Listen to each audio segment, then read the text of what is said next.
But I worry that there may have not been enough focus on what you skillfully highlighted, which is that Pete Hegseth would be the single least qualified person to have ever held the position of Secretary of Defense.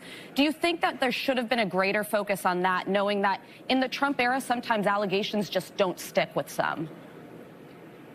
I couldn't agree with you more. And he is a very glib individual. So every time he was asked questions, he flipped the script and talked around it and filibustered and really, basically put women on trial. He said we needed to prove that we are good enough to be in combat. Well, the hearing wasn't about whether or not we should lower standards for women or anybody else. The hearing is about him asking us to lower standards for him.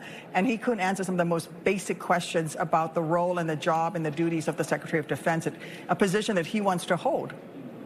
You know, it's such an important position. You would think that the Republicans in Congress would be just as worried as the Democrats. I mean, it is their country, too. But you have called Hegseth dangerously unqualified and have said that he has less management experience than someone running an Applebee's restaurant. But the most alarming thing that you say he could be vulnerable to is blackmail from foreign adversaries. Can you explain that, please? Well, Joy, you mentioned the FBI report. That FBI report is requested by the Trump administration, and they tell them who to talk to. You know, and I know, that our adversaries, places like Russia and the PRC, are absolutely digging into this man the way the FBI has been told not to dig into this man's background. He's already had to pay off a woman who accused him of sexual assault in order to keep his last job. And now he wants us to lower the standard to let him into this next job.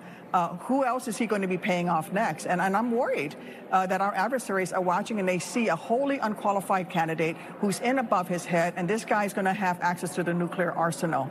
I am deeply concerned for our nation's security. So, but the retribution that I'm more worried about is the MAGA crowd going after her the way they went after Joni Ernst when Joni started to say that she had some reservations, and immediately came under a barrage of attack from MAGA extremists. And so what you're seeing now is the brave Republicans who would stand up to Trump have gone, right? They're no longer in the Senate. And the ones that are left are scared for their lives. And I would hope that my colleagues would put the safety and security of the nation above their own political survival. But it seems like, the fix is in, as one of you said earlier, and I don't think that they're going to vote against him. Well, Senator, as recently as November, Hegseth said women shouldn't be in combat, but he has seemingly changed his view after being nominated, saying he supports women serving in combat roles so long as they meet the same standards as men. Have the standards for women ever been different or lower? I know the answer to this, but I want you to answer it. And what do you make of this change of heart? Yeah. The standards have not been lowered so that women can serve in combat, and the women who especially pass into the special forces realm, the Navy SEALs, those guys, they meet the very absolute higher standards. And so, what he's trying to do is obfuscate, and he's trying to confuse the American people. The only standards that are being lowered are the ones for Secretary of Defense, and that's so that he can take his job.